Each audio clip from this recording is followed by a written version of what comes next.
Jill here. Welcome back to my channel.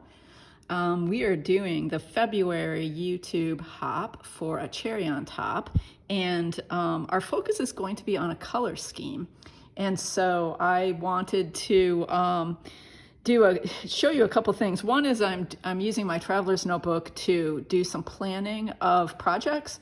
And so I wanted to talk this time a little bit about the planning stages, and also I wanted to do a kind of scrapbook page. Actually, I'm doing a 12 by 12 page that is based on inspiration from kind of the world of graphic design, I guess we might say.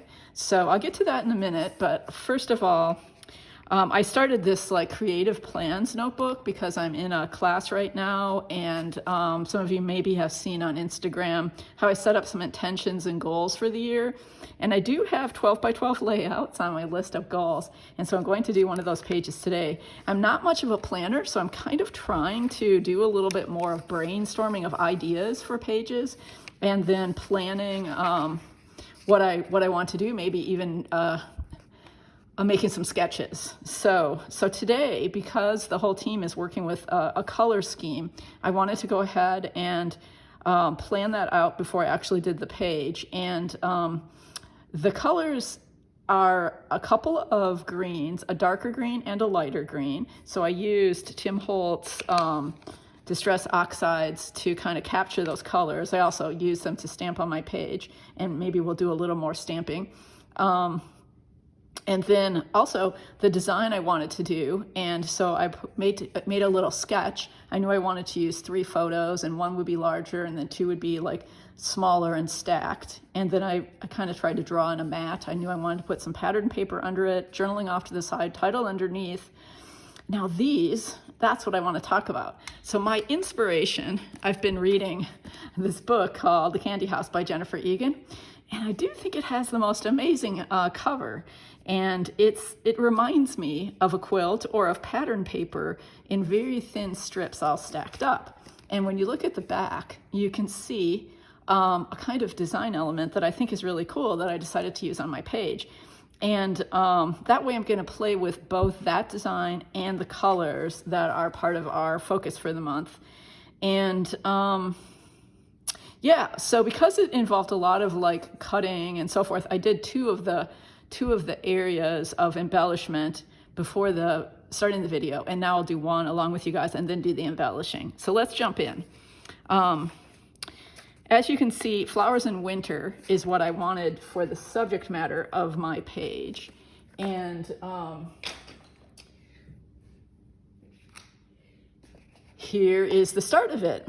And so you see what I mean by like imitating what was on the book cover, and it's as simple as can be, right? And it's a great way to use up branding strips, and it captures the colors that I wanted to capture, and so do my photos. As you can see, this green I'm at Tim's house right now, so the background looks a little different, and this is Tim's flowers, and I'm kind of writing about like his big living room on the river with big windows and a bouquet of flowers and how cheering it is in the winter.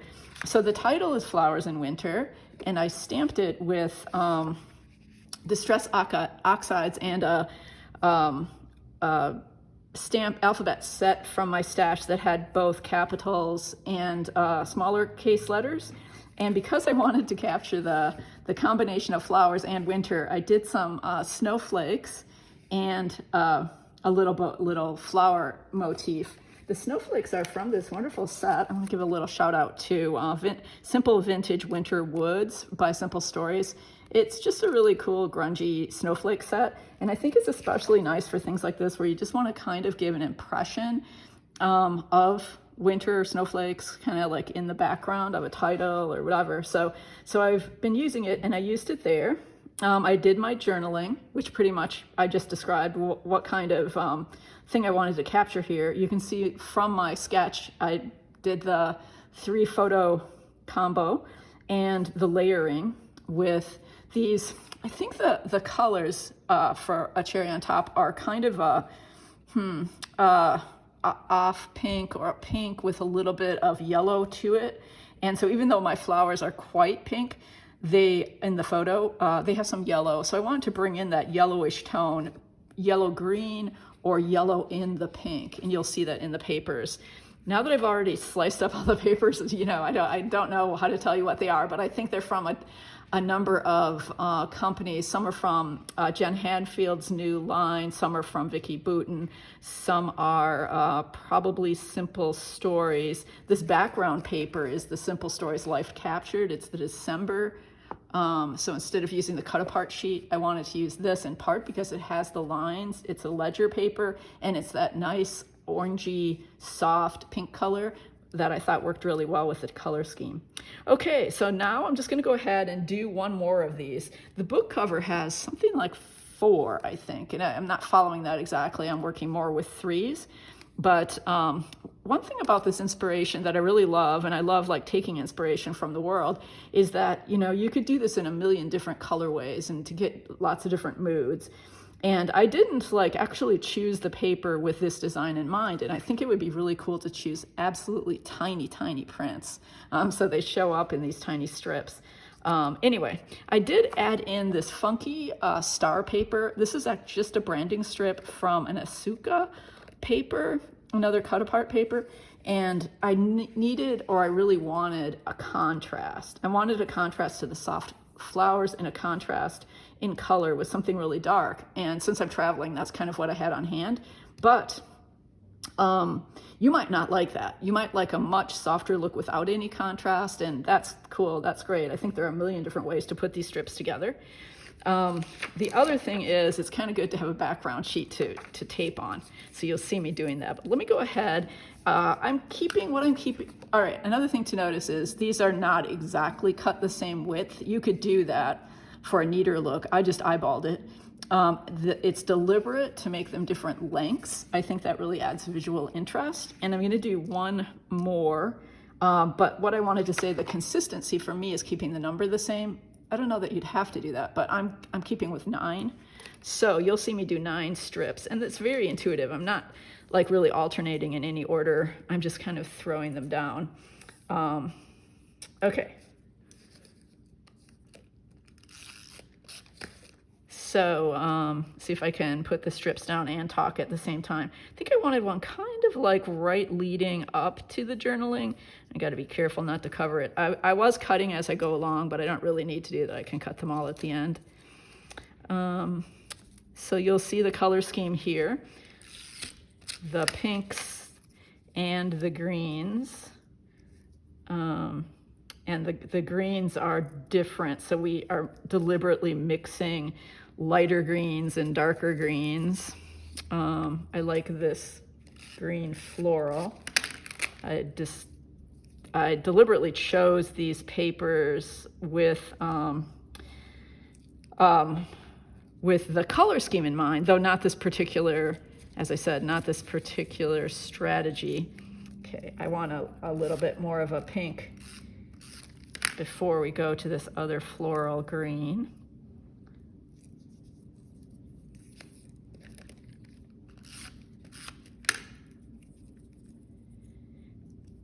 Okay, hope this is on camera. Yeah, this gives me 4. I wanted to put some plain color in for my design. 5, and this one's a little thicker, so that might look odd, but I kind of like the variety. And let's go with our star.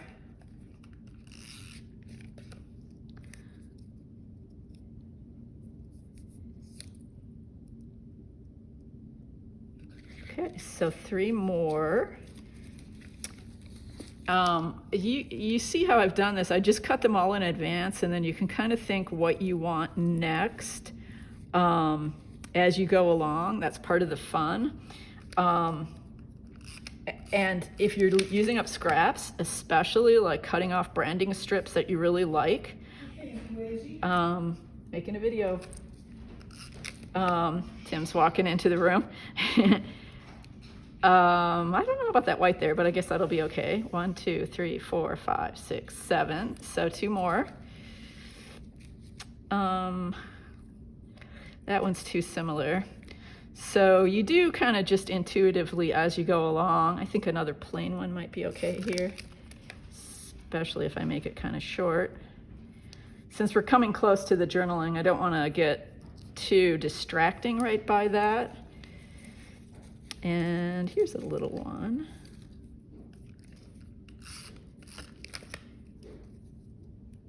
Okay, I think you get the idea, and I think you get the idea why, understand why I didn't do all of these in the video, because it takes a little while. But then you can just cut off the excess.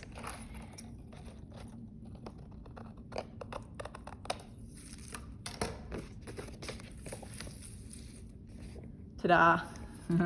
Okay, so that's what the page is shaping up to look like. Now I want to do a little bit of embellishing. I haven't completely thought through what I want to do, but I did pull some things. These are tags from the 49 in Market Basics, Essentials, I think they're called. And then I stamped some in my ink colors. Aren't these adorable? These are like Alice in Wonderland tickets. And they come from this Asuka stamp that I got from A Cherry on Top. Clear stamps, and it's just their Alice line. So those are some things I can use. I cut some circles from Vicki Boutin paper because they're both those two greens I'm using. And actually I did want to use some scissor motifs because of the idea of cutting flowers. And we get scissors in a lot of things, so I'm not always sure how to use scissors. So yeah, so let's just embellish a little bit. I have some, as usual, some small enamel dot type embellishments. I have some sticker books with flowers in them from Simple Stories and from The Stardust by Jen Hadfield. And the other Simple Stories thing, it gives a little more textured brads. All right, there goes Hazel. So let's just do a little bit of embellishing here on camera, and then I might do some of the final touches of it later. But let's see. Yeah, I don't quite know where to start, but this camera is catching my eye. I'm sort of looking for some embellishments to bring in some more of the dark color too. So long as I used this occasion here to take a picture, and go ahead and use the camera.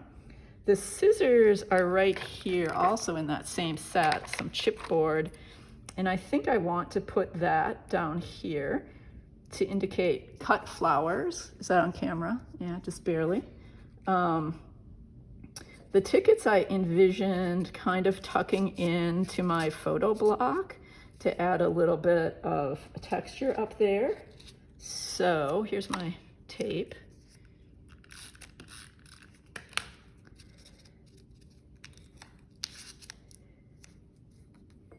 Hadn't actually intended to use those scissors, but again, I'm just like really interested in bringing in more dark.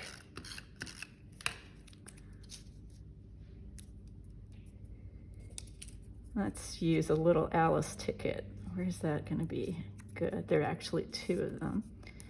I had thought about bringing them in toward, around this area of papers. So I might do just a little collage.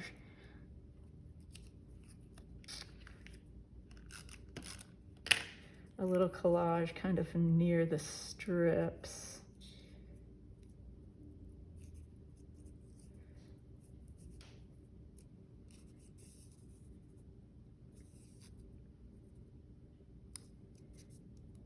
Yeah, cool. The larger one that I stamped in green is from the same set, upside down there.